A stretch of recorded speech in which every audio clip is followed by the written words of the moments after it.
Bodyweight Strength for Triathletes, Form and Flexibility with me, Coach Becca Kawaoka. Hey guys, thanks so much for joining me today. You won't need any equipment. This is all body weight, and we're going to start with our swim-specific form and flexibility movements. All right, come on down to the ground with me. We're going to lay on our side with our knees at 90 degrees.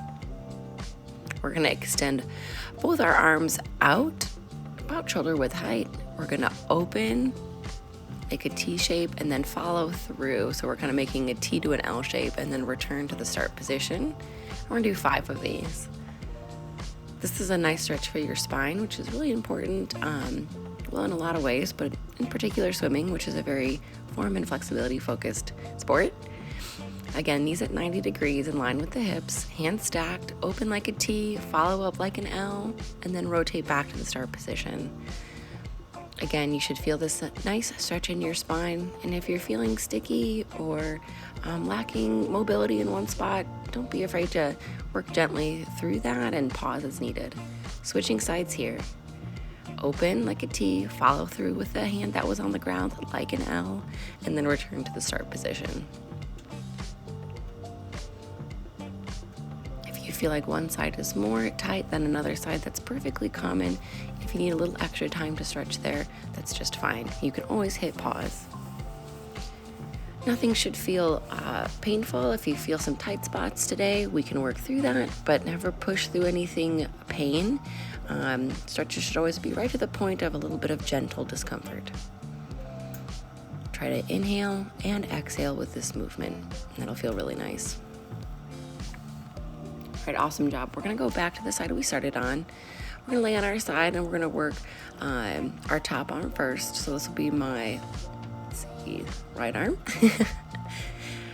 This is a side lying shoulder car. So you're essentially making a giant circle with your palm while laying on your side. And this way gravity kind of works a little differently than our kneeling and standing positions. So the palm is up. We're gonna lift the arm directly over our head, and at the top we're gonna rotate that palm and continue circling the arm all the way down as far as we can until we make contact with our body or the floor. And then we're just gonna come back the way we came, rotating the palm to the start position at the top, and then come down. Excellent. One more time. Inhale, rotate, exhale, and reach. That's where we usually see a lot of the sticky spots. And then come back up, around, and down. Wonderful. And this particular movement targets the shoulder joint, which is very important in swimming, especially freestyle swimming, which is what we do in triathlon. All right, top arm, palm faces up, just lay comfortably on the side. Reach the palm directly overhead. Rotate the palm at the top. Continue circling the arm around as you exhale. Take a deep breath in. Begin to come back the way that you came with the palm facing up. Again, rotating the palm again, and you return to the start position. Let's do 2 more. Again, really timing the inhale and the exhale with movement as you find and just really assess anything that's going on in the shoulder joint. And know that mobility and flexibility are relative to the day. Personally, I've been swimming a lot, and so today I was extra tight and sore in my shoulders, particularly on this side I noticed. So I felt a lot better after doing this.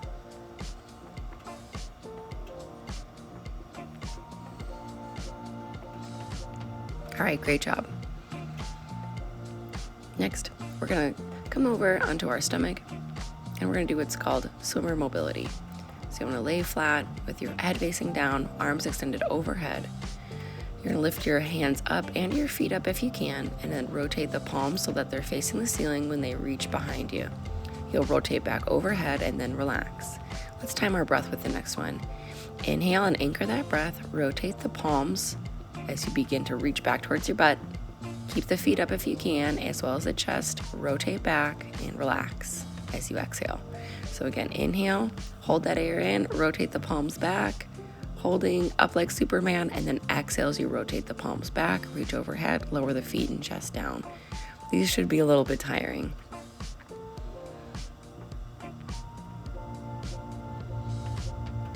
Really great for your whole body, but particularly your shoulders and your hips and your glutes. Lift up, rotate the palms back, reaching, rotate back and down. Wonderful. Those are hard. All right, still laying on our stomach, we're gonna do an alternated Superman. So you're gonna lift your right arm and left leg, and then your left arm and right leg. Try to keep your eyes neutral as you extend your palm and your foot as much as you can. This is good for cross-body coordination that's so prevalent in freestyle swimming. It's also good for your shoulders, your glutes, your hips, and really your entire backside of your body, or what we call the posterior chain. Nice job. All right, we're gonna do a little ankle mobility and calf stretching next. So go ahead and take a seat somewhere, and we're just gonna hold on beneath the knee so that the knee doesn't wiggle around. We're gonna draw a giant circle with our toe, all in the ankle joint, so one giant circle around, and then back. After you do that, you're gonna do 2 point flexes, and then we're gonna repeat this 4 times more. So a giant circle, around and back, drawing with the big toe, and then a point and flex. And remember, you're holding on just beneath the knee so that you're not moving things around in your hip. You want all of this movement to happen at the ankle joint. We're really working on ankle mobility specifically for our kick. This will also help you though with running.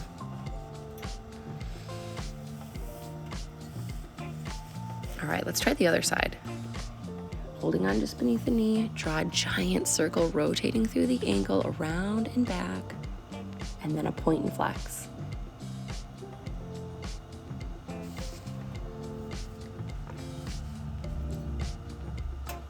Try to think about having pretty good posture while you're here, and just check in with that ankle joint.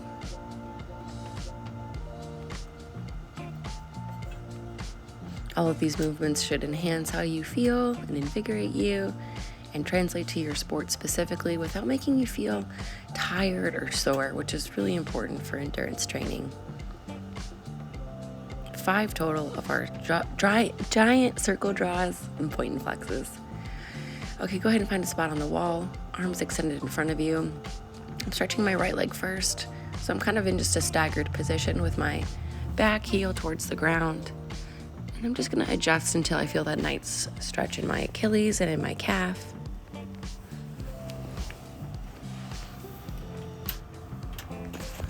And we wanna hold this stretch for about 30 to 60 seconds. Go ahead and switch sides when you feel able. And all this time I want you to take really deep inhales through the nose and exhales through the mouth.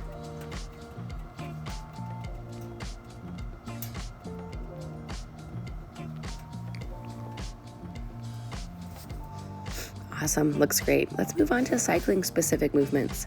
Come on down to the ground again, and we're gonna do a half kneeling hip flexor stretch. So extend one knee in front of the other and just lean forward. I'll show you what that looks like from the side as well, just so you can get an idea of the position. So we're just stretching out your hip flexor, that muscle right there that's kind of like right where your pockets on your jeans would be.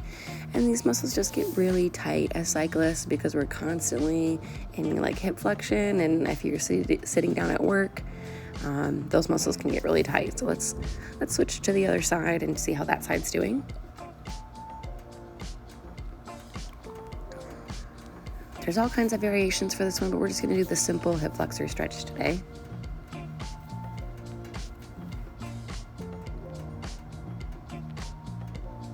All right, awesome job. We're gonna do cat and cow specifically for time trialists now, but let's just do the first couple to warm up the spine.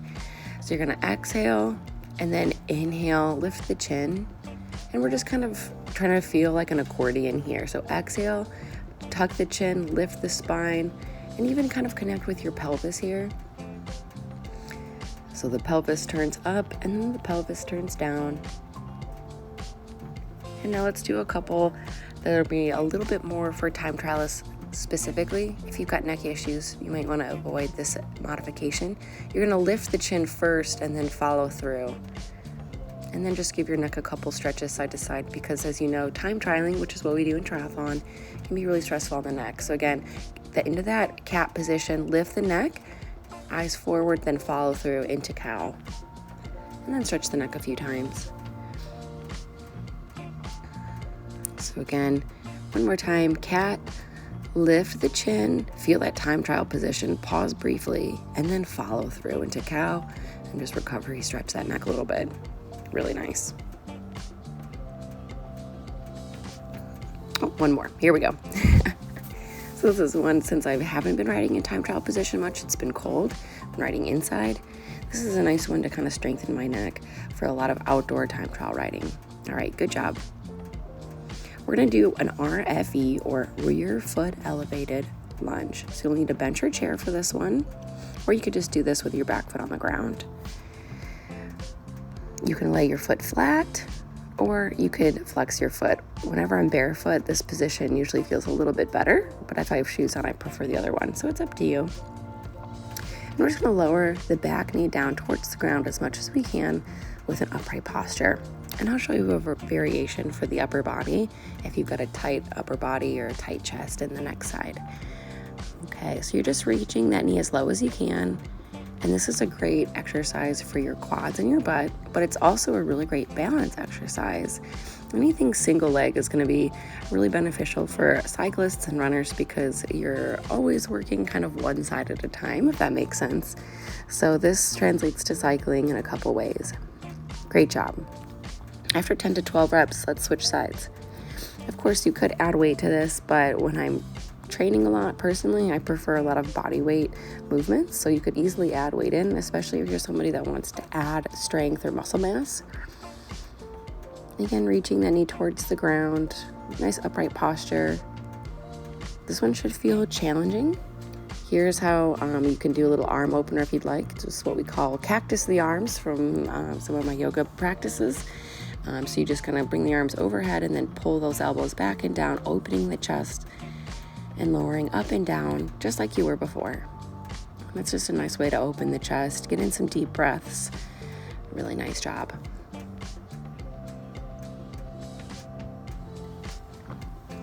Awesome. Okay, we're gonna move on to run specific movements, and some of these are gonna kind of work into the cycling category as well. So go ahead and move into what's called running arms. So I call this eye socket to hip pocket, elbows at 90 degrees, and the opposite arm lifts with the opposite knee. So it's kind of like you feel like a puppet on strings. So we've got those running arms and marching those knees, pulling the knees up as high as we can, and almost kind of feeling the back of the leg, the hamstring, like you're pulling the knee up, but you're also pulling the heel towards the butt. Here's what it looks like marching forward. Again, working on that arm swing, working on the coordination, working on the knee drive. Of course, also working on single leg stability, which is so important in running. You could also do this with weight, lots of variations for this with a band, but that's just a simple body weight version today. Now, the next one's a wall drill, so you will need a wall. I'm just gonna use my bench today, okay? We're gonna do a progression. So go ahead and start leaning forward at an angle with your hands right in front of you and one knee elevated, and you're just going to switch as quickly as you can with as little up and down movement or vertical oscillation as possible. So it's a switch and a hold. Switch and a hold. Eyes forward, hands right in front of you, still holding that angle. Switch and hold. Switch and hold. Again, as explosively as you can, switch and hold. All right, take a little break, and now we're gonna do 2 switches at once. Again, finding that forward lean, arms in front of you, raise a knee, switch, switch, hold. Switch, switch, hold, and hold. Switch, switch, and hold. Switch, switch, and hold. Perfect. And then we're gonna do a couple reps on the other side. I do want you working at a hard effort here, so taking rest in between. Find that forward angle. Bring the knee up towards the hip, balancing strong. Switch, switch, hold. Switch, switch. Explosive switches without a lot of up and down movement. There you go, switch, switch, and hold. Switch, switch, and hold. And hold. Great job. Take a little break. This should have gotten your heart rate up. And our last one, we're gonna do 3 switches at once. So this is our last one. I've adjusted my angle a little bit for this one. 1, 2, 3, and hold. 1, 2, 3, and hold. Last 3. 1, 2, 3, switch. Good. Be explosive now. 1, 2, 3, switch and hold. 1, 2, 3, switch and hold. Pull that knee up, pull that heel up, 1, 2, 3, switch and hold. 1, 2, 3, switch and hold. Awesome. Really nice job. Great one for running form, especially for some speed work, if you're doing speed work in your training. Okay, reverse lunge back into a knee drive. Hands at the hips. You're just going to step back into a lunge, drive the knee, and balance. Perfect job. I love doing these ones barefoot, by the way. We will do a big toe mobility drill following this, but I have found that this gives a nice stretch to my toes, and all the balance work barefoot that we do is good for those proprioceptive muscles on the bottom of the feet.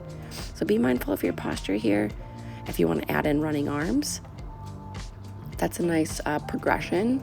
If you've got good stability, add those running arms in. Anytime we can make it more running specific, especially if you're kind of in preseason or in season, it's a really nice time to work that in. So anytime we can make it more sport specific, that's good. Okay, after 10 to 12, let's switch sides. Again, a step back lunge with great posture. If you want to go hands on the hips for the first couple and get that balance and form down. Again, driving that knee, pulling that heel towards the butt.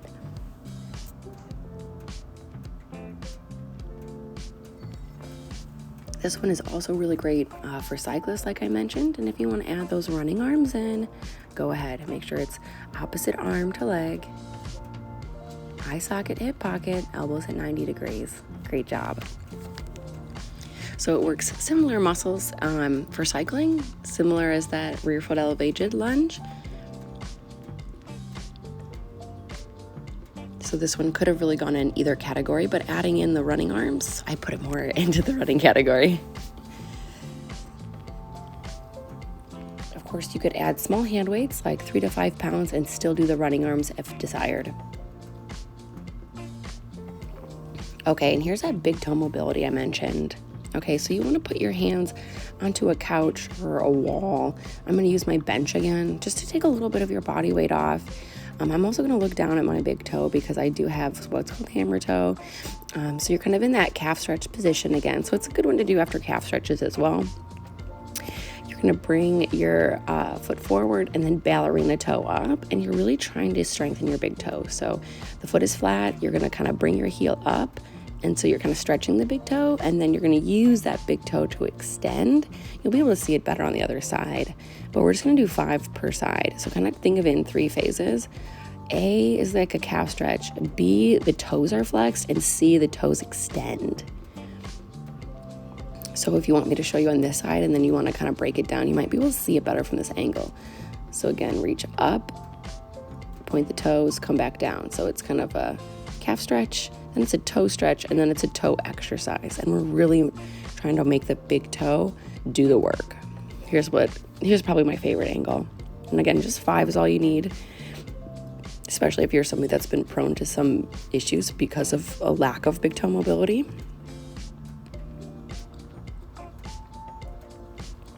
You can also do this fully seated with both feet at once. And I found that seated takes almost all of your body weight out. So that can be a really easy way to do it. I call those ballerina toe raises, and I've done those in videos before. So great job on the big toe mobility. We're going to do a glute bridge hold just to kind of unkink some of the knots. Now, this is our last exercise. Lay flat on your back with your knees at 90 degrees, feet flat on the floor, drive the hips, and just take 8 to 10 deep inhales through the nose and exhale through the mouth.